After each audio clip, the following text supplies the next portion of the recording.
Kirk Cameron is here with us today, and we are going to talk about all kinds of things. Yes, the darkness and the craziness that's going on in the world, specifically in our schools. And also, very disturbingly, at Scholastic Books, they are promoting books that encourage gender transition and show pornography to kids in schools. He's going to talk about the alternative that he is building and has built to that.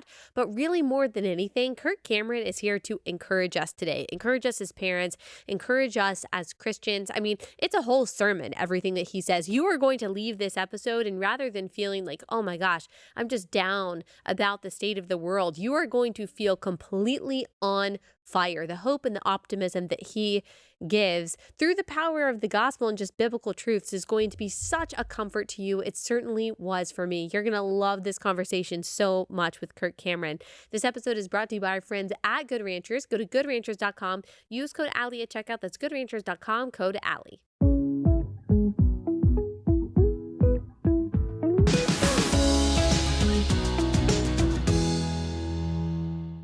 Kirk, thanks so much for joining us in person. I'm excited to be here. Yes, I'm so glad that you're here. Last time you were here, we were just talking about this. You kind of made headlines for saying something about public school. Do you remember what Yeah, it was? it was something along the lines of public education is public enemy number one Oh, uh, and when it so comes to parents and what their kids are being taught. do you still think that? You So, stand by it? unfortunately, I do. And I say that as somebody who is so grateful for public school teachers. My dad's a Yeah. public school teacher. My grandmother and my grandpa are public school teachers. And I know so many good ones who are trying to reach these kids, but they're working within the context of a system that is so stacked against them. And the good public schools that remain out there in the little towns out there in the sticks somewhere that haven't been totally hijacked and infiltrated by Marxism, socialism, all of that, I'm afraid it won't last that long because of the funding, because of the source of the materials, the Yeah. curriculums that come in there, and eventually, um, it's. I think it's going to come down to parents have to take back that sacred duty of educating their children in and not just farming them out for 7 hours a day Yeah. to a place where they don't know what's being taught to their kids. Right. My mom, also public school teacher, and my grandmother, public school teacher. I have a lot of respect for them too. And I get a lot of messages from Christian public school teachers asking me, what should I do? Part of me wants to stay here because Mm, I love these kids and I yeah, want to be a light right, in the right. darkness. And they're thinking, I might be the only Christian that these That they kids know. know. Or they're also thinking, I don't want to be a part of this because I'm in a system, like you were saying, where I really can't not go along with some of this curriculum and things like that. So, in your personal opinion, what should these Christians teachers do? I know it's individual, maybe case by case, but like, what's your encouragement and advice for them? Yeah. Um, well, sometimes here's what I want to help people, individuals, and institutions as much as I can help them. However, if a certain way of doing things is fundamentally flawed, I think we're going to be sort of hobbling around trying to fix something when we would be much better off like taking it on the chin right now and getting back to the way things are supposed to be. Mm, So when I say that thinking about those public school teachers who are saying, look, I'm not going to do some of the things that they tell me to do. I'm not going to teach this stuff, but then I'm going to get fired. So I got to go along with it. And then, but at least I'm a little light in this giant darkness.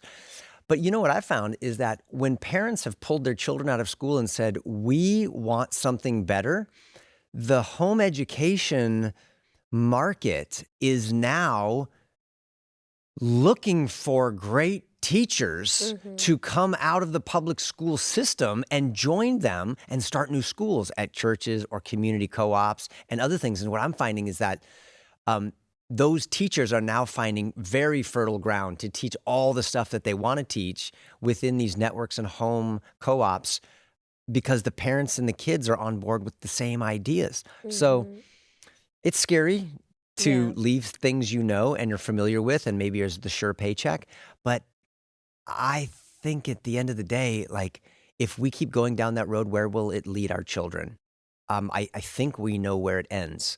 Um, public education, Horace Mann style from the very beginning is all fueled by the Humanist Manifesto and a design of removing biblical Christianity from the hearts and minds of children. That is the goal. And you begin to sexualize children in schools with materials like I've been talking about here coming from Scholastic. That further separates children from their parents and gets them going down roads that are not just about liberty to choose what gender I am, but it's actually leading to the destruction of these children in body, mind, and spirit, and the institution of the family, I believe. Yeah, let's talk about that a little bit because obviously I've talked quite a bit on this show about the importance of Christian education, whether it's a Christian school, traditional Christian school, or it's home education, and the importance of discipling our kids in that way. It's really a choice of whether you want your kids to get 40 plus hours a week of anti-biblical education or 40 plus hours a week of biblical education. I mean, that's the choice really that we have. There's not really a middle ground, especially today. But some people say, it's not that bad. Or my district isn't doing that. My district, I know all the teachers and all the administrators in my district, and they're all on the same page, and they would never introduce some of this, gender stuff or anti-biblical ideas. I know what I would say to those parents, but what would you say to that? So I don't want to tell anybody what you should do with your children. Just I wouldn't want anyone telling me what to do with my kids. But the government will tell you what to do with your children. That's the inevitable, inescapable reality if your kids are going to a school that's being funded by the government. And if you've got a great district and you know your administrators, that's good. But here's what I've found. I'm looking at all the videos of the moms and the dads at the school board meetings yelling at the leadership on the board of education there at their school going, this material. And they got the big cardboard cutout of the pages that are obscene and sexual in nature. And the cop comes over, shuts them down and says, you can't show this stuff. Right. Or you're a domestic terrorist for even saying these things. I'm thinking to myself, well, where's this material coming from? I mean, who's publishing this stuff? Are these just bad district, superintendents? Are these just bad librarians who are sneaking this stuff in? It turns out many of them don't even know that it's in their own libraries and schools because there's a wolf in sheep's clothing that is the world's largest publisher and distributor of children's books and curriculum, and it's called Scholastic. That's that company we've all grown up with and loved. Their book fairs, you buy your favorite books for summer reading. Schools love them because they're easy, they're inexpensive, and they get a kickback from the sales of the books to help with their school budgets. So this is all a win-win for Scholastic and the school and the library, except these benign-looking book covers are actually laced with obscene, sexually explicit, pornographic material, and I'm not exaggerating. That's why I bought the books. I've read them. I saw it with my own eyes. We're talking about nudity, sex acts, young minors showing off, top surgery scars, and in the middle of the act, asking to please treat me like a boy, not like a girl this time. In these books that are in libraries and schools, accessible to children. They're marketed to children, 8 to 12 years old. That's second to sixth grade. 12 years old. And younger. Wow. They're encouraging littles to explore the world of drag in movies like Julian is a Mermaid. This one is called Welcome to St. Hell, My Trans Teen Misadventure, written by a girl named Lois, who now goes as Lewis. Alex Gino, this is Rick. He wrote another one, Melissa, Stars in Their Eyes. These are all books that are morally dangerous. They're gender confusing, and some of them are sexually explicit to the point where when we put an ad for the alternative we're offering to these types of books that contain these pictures, Meta shut down the post because it violated their obscenity guidelines.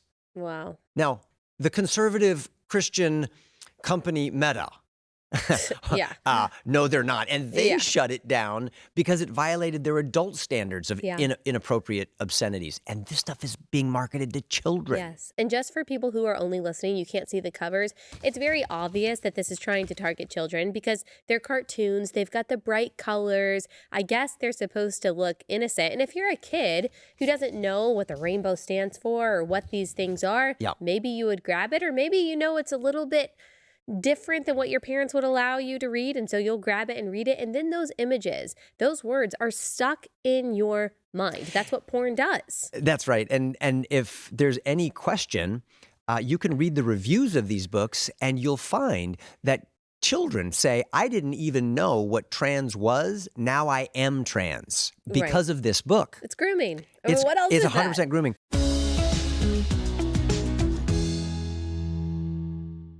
Okay, quick break from that conversation to tell you guys about one of my favorite sponsors, and that is Range Leather. Range Leather, Kyle and Bailey, they've been relatable fans for a long time. They started their leather company on their kitchen table with the goal of handcrafting leather goods that last. All of their products are handmade in Laramie, Wyoming. They've got the highest quality leather, age-old techniques, and are all backed up with their forever guarantee. I can attest as someone who has used their products that they really are high quality. They're beautiful. I wear their earrings. They've got belts, all kinds of jewelry and accessories, purses. I got my husband one of their wallets for Christmas. They've got custom hats too. If you want like custom hats, they've got like those kind of like trucker hats, and they've got a leather emblem on the front that you can put whatever you want on there, especially for like your company or your church or your organization or a large group or something like that. You should go through Range Leather to do that. Really high quality and stylish stuff. Plus, you're supporting a family-owned company owned by Christians who have the same values that you and I do. So go to rangeleather.com. Use code Allie for 15% off. Great for Christmas presents too.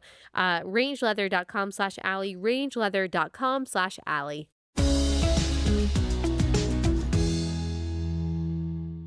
What we've done is we've created a PDF that you can go to on the website, download it for free, and it documents all of the book covers, the pages, and the images and descriptions of, how to use hormones as your own personal manual to grow your own male sex organs if you're a girl. All of this stuff is in the PDF so that you can see it with your own eyes. Then show your mom friends, your dad friends, what's going on inside of your school, and I guarantee you that it's there. Why? Because Scholastic is not just the 1,000-pound gorilla in the book space for kids. They are the space. Yeah. They've monopolized it. Hardly anyone can compete until now. Yeah. We've got an alternative that over 700 schools are already participating in. Yeah, tell me about that. So what's the website, and how can they access the PDF? The website is SkyTreeBookFairs.org. So SkyTree is a brand new nonprofit that was really inspired out of this library reading tour that I did this last year, where I was reading books in public schools, contra the drag queen story hours. And one concerned mom said, hey, let's create an alternative to these harmful Scholastic Book Fairs. And it's called SkyTree Book Fairs. So if you go there, there's the PDF that you can download and instructions on how to replace harmful Scholastic Book Fairs in your library or school with wholesome SkyTree Book Fairs. And our first one is next month. It's in Spotsylvania, Virginia. The superintendent of the district is thrilled out of his mind that we're finally able to do this. And this is a public school. Wow. We have 700 of them already in the process, filled out the application, and they are going to be turning things around in their district, in their school, and you can too. Wow. Okay, so this is the competitor to Scholastic, who has never really had a competitor, right? Not really. There's a few here and there, but the books are expensive. Scholastic is cheap, right? Everything's printed in China for pennies, and then the schools get kickbacks from them when they sell them, so it's a no-brainer to go with Scholastic. Right. So Scholastic, just so I understand, is publishing the books? They're publishing the books and distributing the books. Right.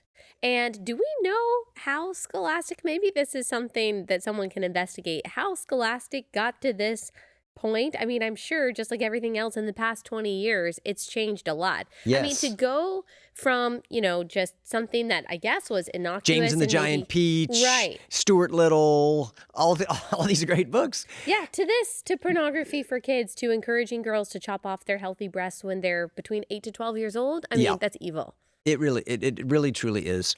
And they've been around for over 100 years. They're a billion-dollar company. They're publicly traded. And guess who their two biggest stakeholders are for Hmm. Scholastic? I can guess, but why don't you They're tell me?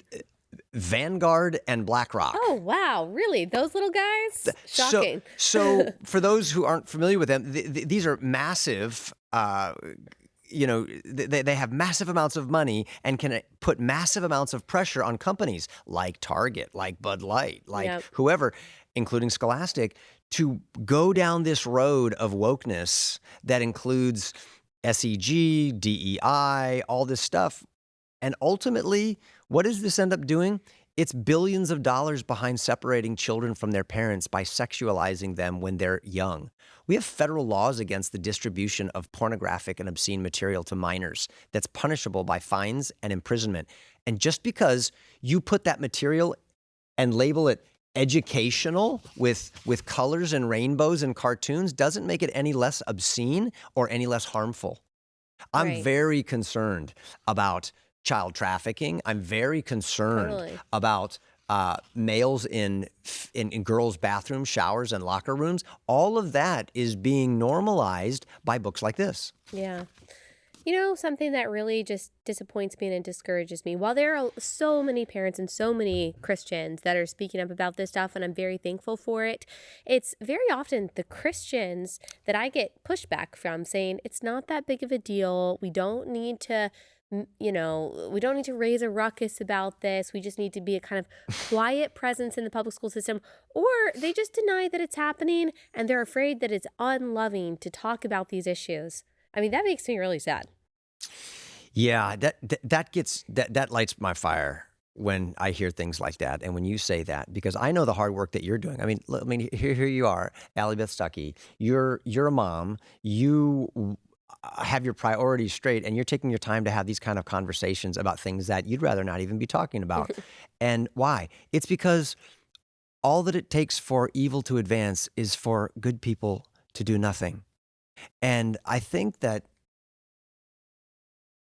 know that eventually people wake up from their fogginess, their stupor, that's often driven by apathy or complacency, or they don't want to ruffle any feathers with their family members or their peers. They don't want to lose their job. And I get it. I don't like any of that stuff either. But you know what I'm more afraid of than losing my job or a friendship? I'm more concerned about my children being and grandchildren being taken away from their parents by the government and injected with things that they say they need to have and educated in worldviews that make them hate God, hate the family, and hate this country. That's a reality. Just look at China. Just look at North Korea. Just look at countries that are getting away from a biblical worldview and moving toward is honestly what Scholastic is leading us toward. And that's nothing more than following the public school trail as it started from the beginning with Horace Mann Yeah. and the Humanist Manifesto and John Dewey and all of these. The whole plan was to get your kids for 7 hours a day under the discipleship of trained professional teachers, because you, mom and dad, are not equipped to educate your children. And that's just not only wrong and it's evil. Mm-hmm. And that's exactly what it is. It's discipleship. I think sometimes we forget that all education is discipleship. Yes. So it just comes down to who do you want discipling your kids Yeah. and what do you want them discipling them toward or with. And all education is also indoctrination. You are putting Yes. doctrines in someone's mind when you are teaching them. So good. And so true. And so it depends. What doctrines do you want placed inside your child's mind? That will Yeah. lead you to the right choice about what education they should have. Yeah, Allie, I'm so glad you're helping us to see that, because we've been duped by letting people have control over words. So you're right. All education is putting doctrines inside of somebody's mind, and that sacred task of nourishing and protecting our children's hearts and minds was given to parents. Parents. So why are we outsourcing the most important part of parenting to a government institution that we know is often not telling us the truth and are fundamentally trying to usurp our position as the authority in their life? They're not here to help you. They're really not. Now, that doesn't mean that government is bad. I think that government is critical, and we need men and women of character and faith in those positions because evil is real. We need to restrain and hold back evil so that the good can flourish. And that's why we need to be involved in all these things. But the family is the fundamental building block of a good society. Your public school can't create virtue in your children. It's about more than data and information. Siri has lots of knowledge, but she has no wisdom. Moms have wisdom. Dads have wisdom. Your kids need the fear of the Lord. Without that, they're toast in this world. But with it, and a mom and dad who lead by example in a family, man, there is so much hope for your kids.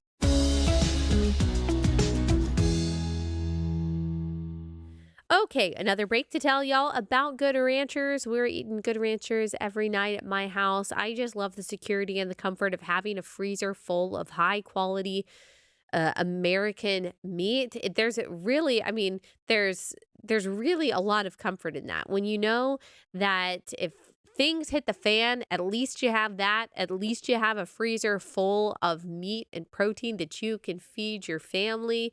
I'm very thankful for it. I'm very thankful for the gift of Good Ranchers in our lives, and that's why we eat it so much. And plus, it's just really good. Like, we love their ground beef. They're better than organic chicken, all different kinds of cuts of steak. Makes our life so much easier that I never have to go to the grocery store and try to pick out the meat and worry about inflation and all of that. It's really affordable and high quality American meat. Plus, they've got a Black Friday deal going on right now that if you subscribe to any box of meat, you also get a box of your favorite meat for free for a year. And so steak, salmon, chicken, bacon, for a year, you get another box of meat for free when you subscribe right now in the month of November. So go to goodranchers.com, use code Allie. You'll get $15 off any box plus a year of your favorite meat for free. Goodranchers.com, code Allie. Goodranchers.com, code Allie.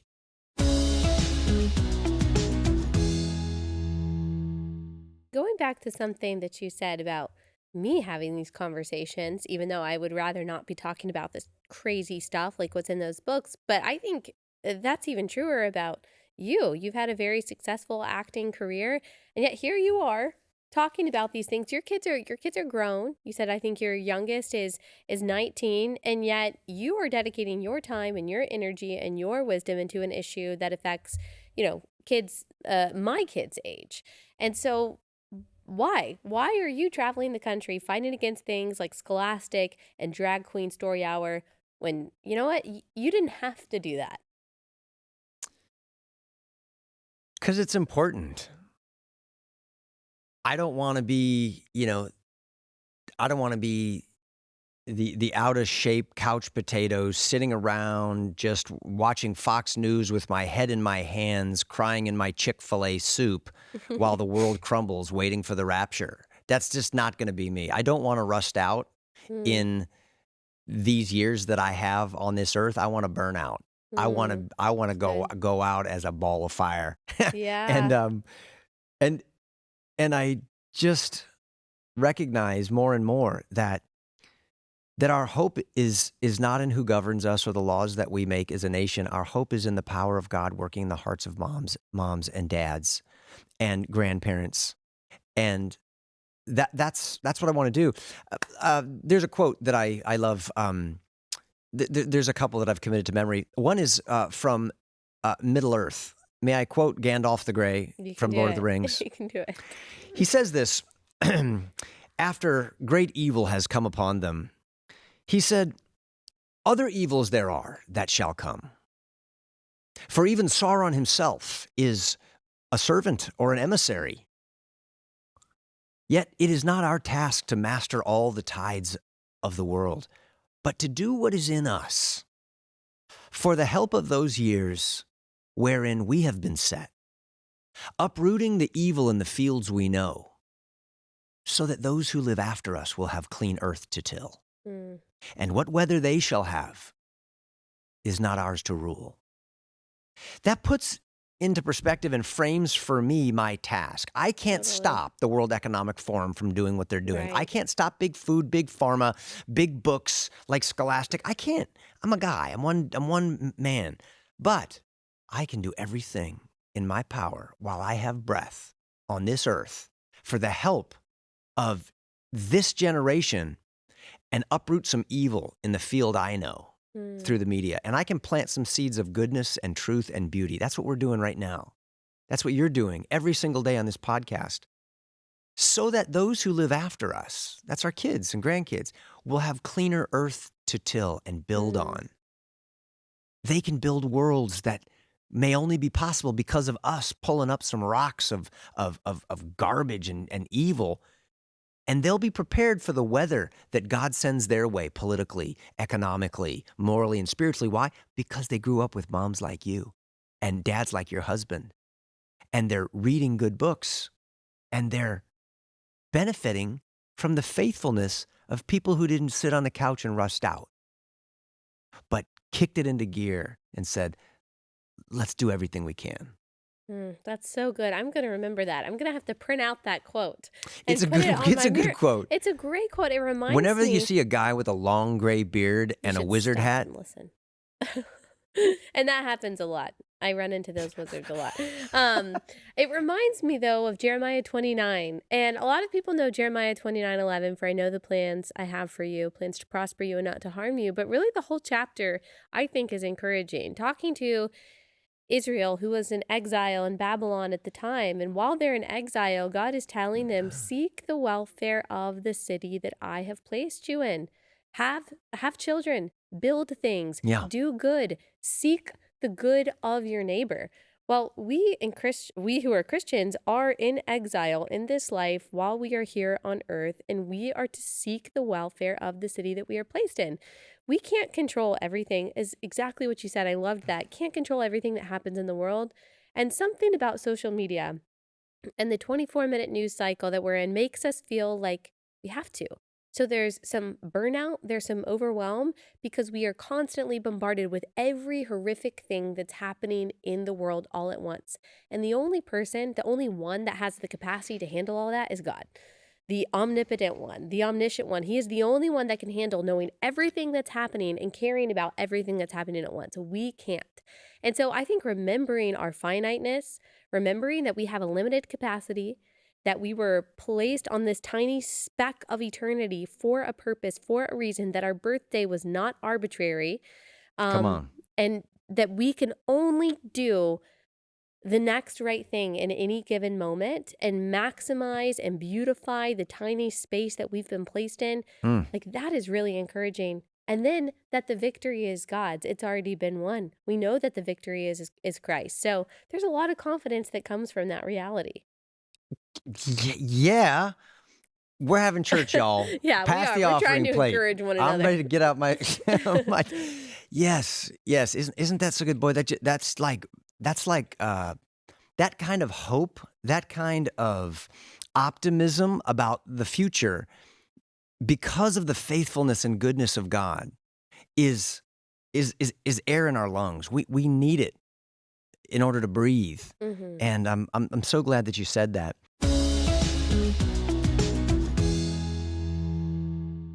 Okay, as you guys know, we have the best sponsors in the world on this show. More and more, my sponsors are exclusively Christian conservative companies, and I just love promoting them because I know you guys are always looking for companies that align with your values, and you want to stop giving your dollars to companies that are actively working against you. Public Square makes that really easy. Public Square is an app that you download on your phone. You can go to publicsq.com or search for it in the App Store, Public SQ, and you will see a list of businesses, local businesses, online businesses that you can support. So if you're trying to stop going to the liberal coffee shop or shop for clothes at the liberal clothing store and you want to support conservative Christian business owners and these things, then just go to publicsq.com, download the app. You'll see alternatives. You can also list your business for free. So just enter your email and your location, and then all those local businesses will show up, and you can give your dollars to companies that are supporting the things that you believe in. So go to publicsq.com or download the app today, publicsq.com, publicsq.com.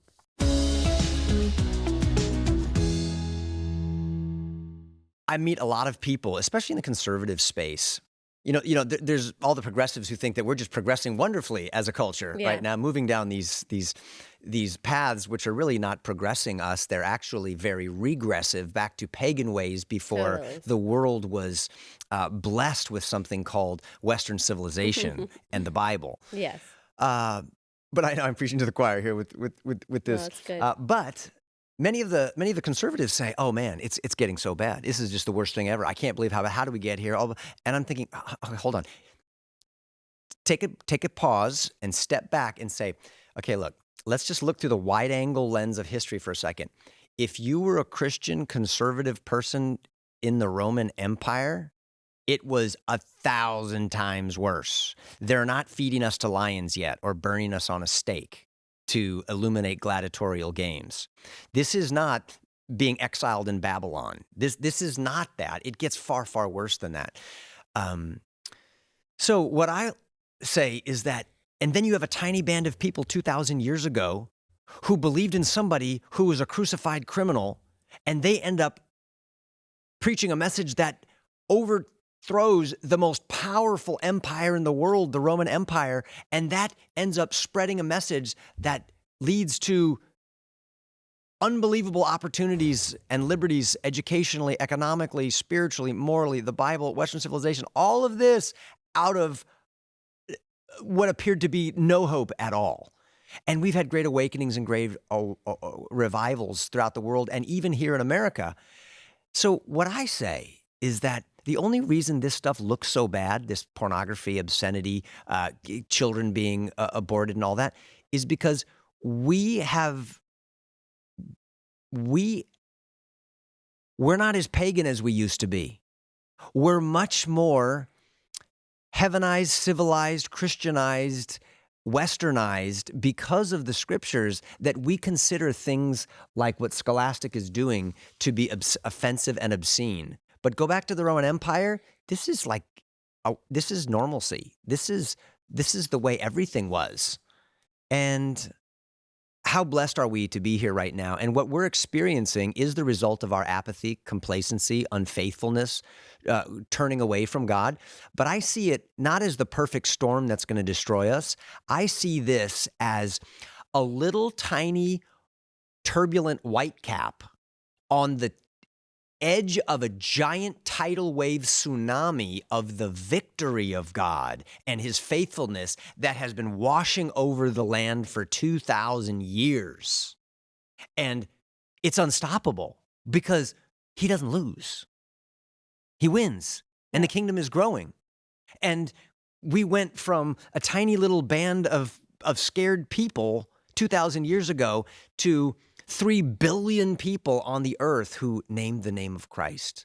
And we have more opportunity, resources, and manpower than ever before.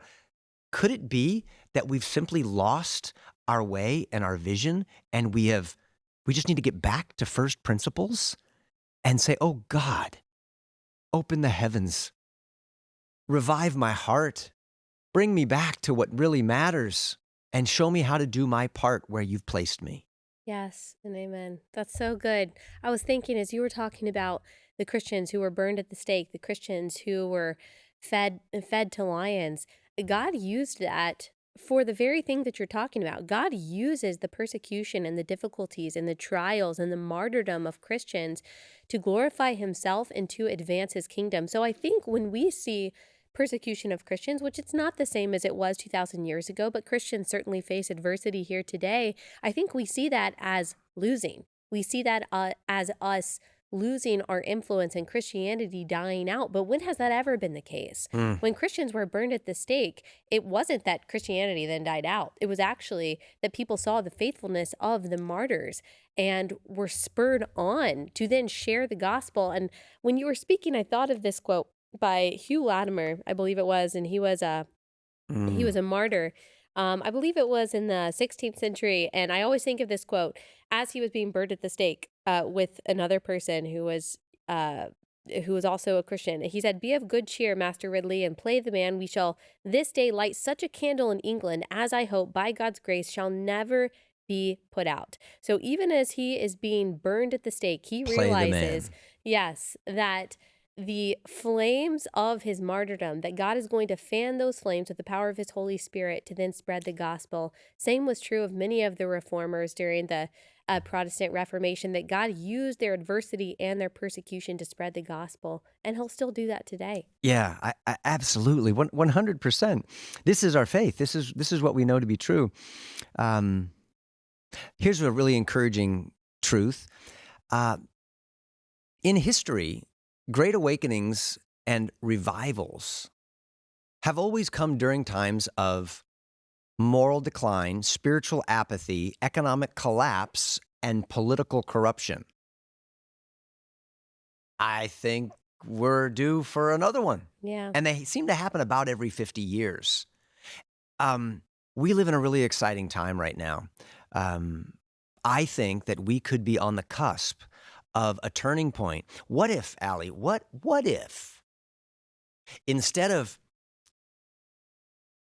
having weak knees and lamenting this world that our children have to inherit, assuming that Jesus must be returning by Tuesday because things are so bad, what if this national setback is really a divine setup for a spiritual comeback Hmm. led by the family of faith? Hmm.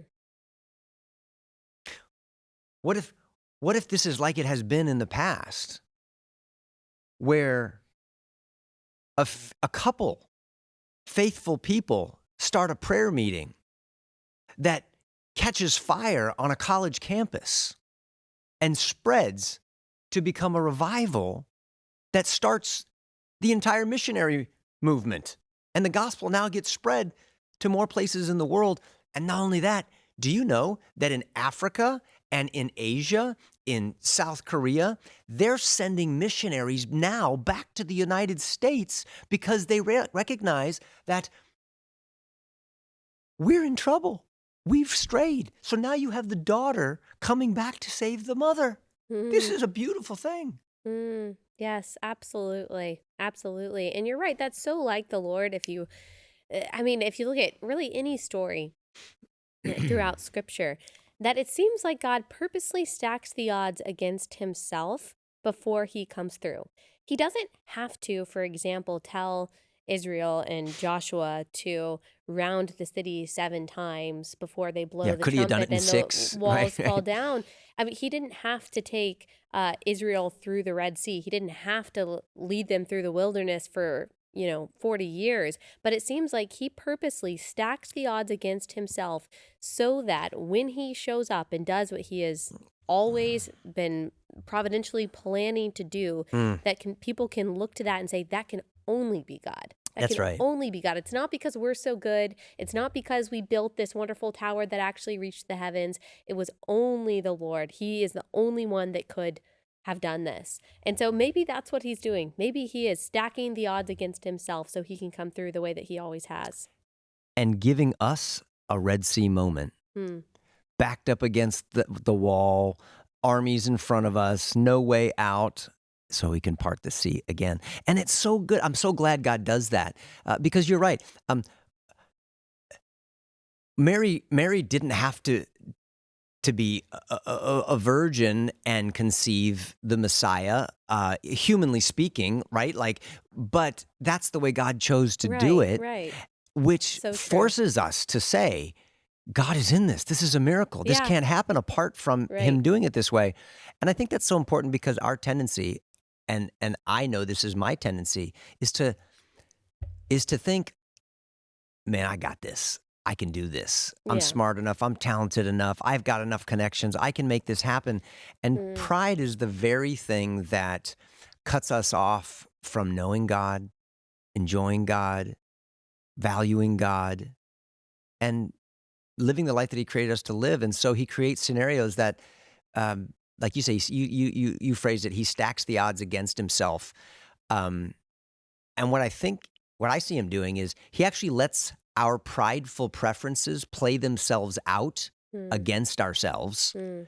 He lets our desires, like Romans 1, we become so consumed and intoxicated with our own wisdom that we make stupid decisions, and He just hands us over to them and says, okay, if you want that, go ahead, take that. Then your heart becomes darkened, your mind, you become a fool, you exchange the truth for the lie, and then He lets you go down that road.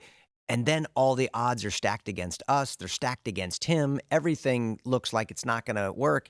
And boom, that's where He shows up in mercy and kindness and says, okay, no, let me show you the way.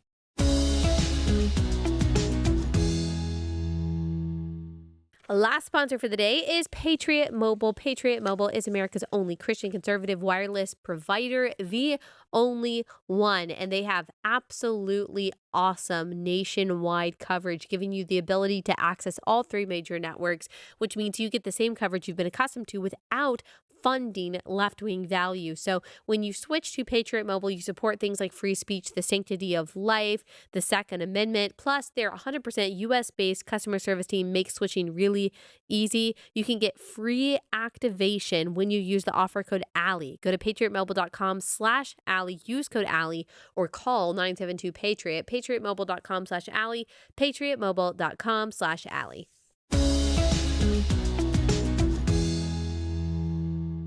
I love what you said about making good soil for our children. And as a mom of a 4, 2, and 0-year-old, it's really easy for me to be anxious. Like, as much as I talk about the importance of courage and remembering Christ's victory, yes, I try to remind myself of that. But in the day to day, when I see some of the stories that I do, Yeah, I see some of these books, I see just the predatory nature of these institutions coming after the minds yeah, and the bodies and the souls of our children.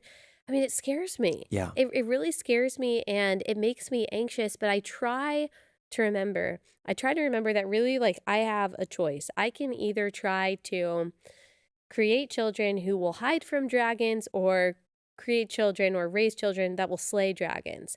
And if I want to raise children that will slay dragons, then I have to show them what it means to do that. And I have to be courageous. I can't just protect them from everything. Of course, I want it to be us, my husband and I, who are teaching them about these things and not public education, but like we have to show our kids how to fight battles, not just protect them from all the scary stuff. And I'm still learning how to do that and knowing exactly what that looks like, but I want my kids to go out there and slay dragons too.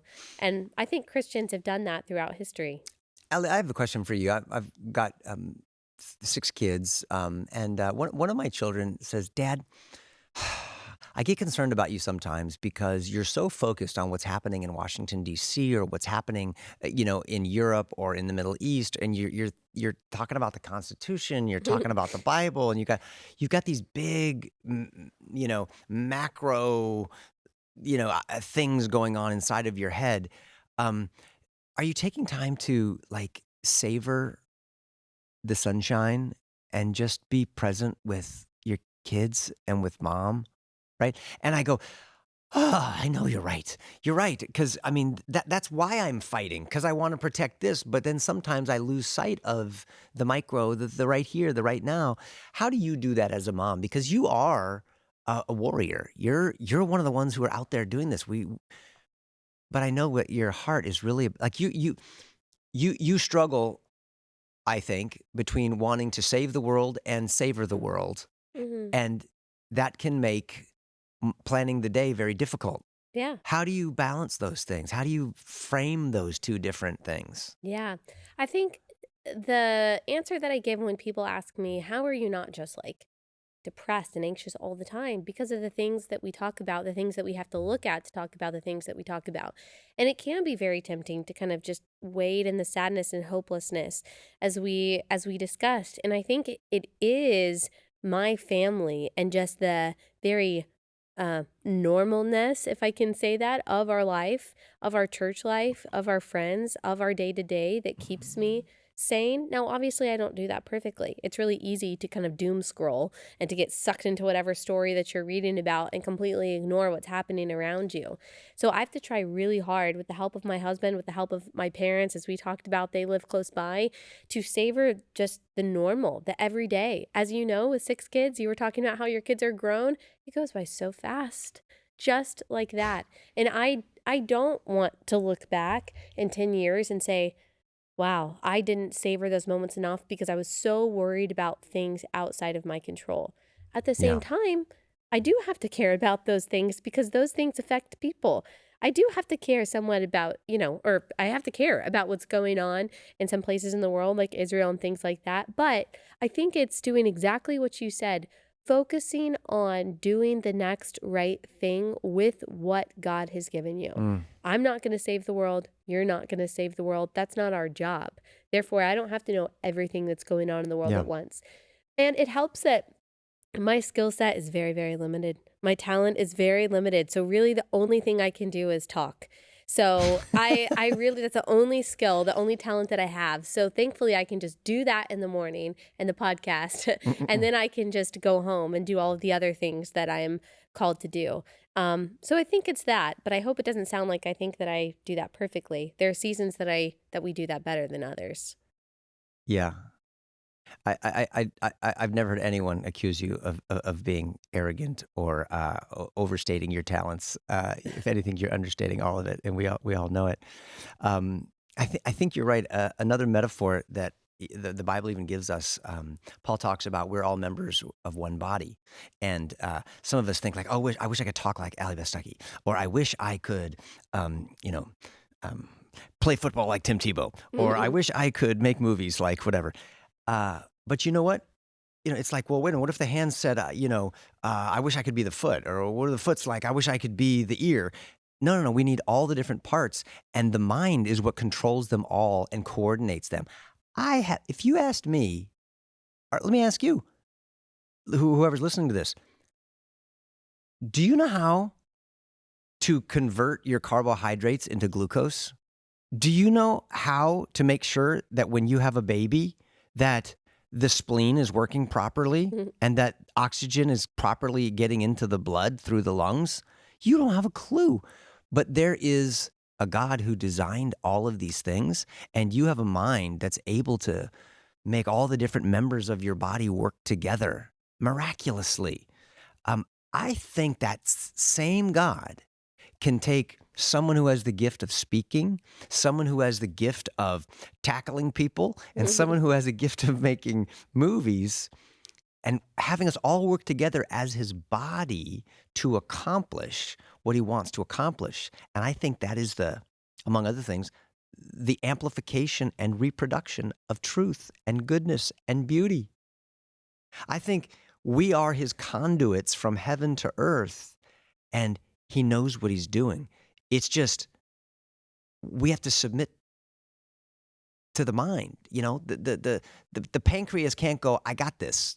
No. You just do what the mind's telling you to do. And God in his word has given us really straightforward and clear instructions on love God with all of your heart. Love others as yourself. Start with your family. Double down on loving your enemies and those who hate you. And God works through those things in miraculous ways. Yeah. I think it's especially difficult for creative people, for entrepreneurial people with an entrepreneurial spirit. And there are different kinds of leaders, but one kind of leader is like a visionary leader who likes to cast the vision and everyone execute it. I don't know exactly, what you are and all the different aspects of your character. I know that You gotta you're get out the Enneagram, figure all these things out. I know that you're creative and I know that you're entrepreneurial. I think it's even more difficult for people like that, which I fell into that category too, to stop sometimes and to take a step back, and to make sure that we're not just going. I know a lot of people can relate to that too. You have just created something else. You have not stopped creating. You just created a new book, right? Yeah. Tell me about it. So I connected with this great company called Brave Books, and I just sort of was really impressed with what they do. They create these books about important issues with beautiful pictures and stories for kids, with pro-God, pro-America values. And they've got all these different authors. So I'm one of their authors. And this is a book, it's actually the third one that I've done with them. It's called The Fox, the Fair, and the Invention Scare. And it's all Cute. about loving your enemies. Oh, So, Allie, the first one I did was called As You Grow, and it was all about yes. growing the fruit of the Spirit. We talked about that one. And then the second one was called Pride Comes Before the Fall, about humility. And we released that on June 1st, Pride Month, in the Seattle, Washington Public Library. So that was Perfect. that was perfect. And then this one is about loving your enemies. So I'm hoping to do just what you said. I want to take the opportunities God's given me with whatever abilities that He's given me to make a difference. And what I'm hoping is that this will just be like a spark that lights a fire in the hearts of other people who can then spread that like a grass fire in their communities. 0% contained, moving all across the nation, through the family, through the church, through civil government, and we get to see something beautiful happen in our lifetime. Well, Kirk, I'm very grateful for you. And I know that you give all the credit to the Lord, and as you should, as we all should. But I mean, I know marriages that are still being helped from Fireproof. I mean, you have done so much by the grace of God through the power of the Lord in creating things that help Christians be courageous and obedient. So thank you for that. I really appreciate all of the effort that you've put in and how much of your time and energy you've dedicated to the church. So thank you so much. Thank you for the kind words and the encouragement. Thank you for encouraging all of us with all the good work that you're doing, as a mom and with this podcast. And again, I think we just need to stay blown away that God is kind enough to use people like us to do good things. Mm-hmm. Mm-hmm. Yes and amen. Thank you so much. Thank you.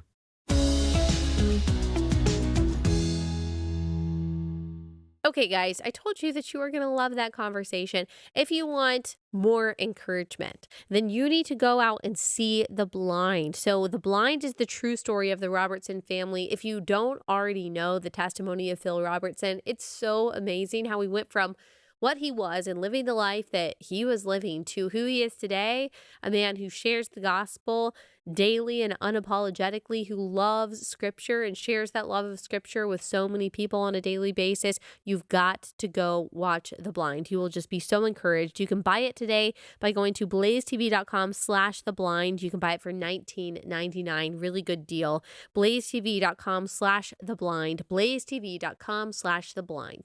Okay, that's all we've got for today. Thank you guys so much for listening and watching, and we will be back here tomorrow.